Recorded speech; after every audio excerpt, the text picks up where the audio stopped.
Explorers of the unknown, welcome back. Let's expand our horizons with today's question.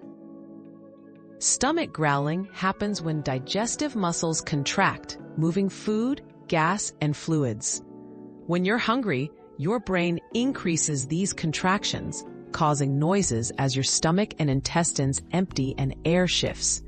This sound, called borborygmi, is your body's natural signal that it's time to eat. Hunger isn't just a feeling, it's a noisy message from your gut.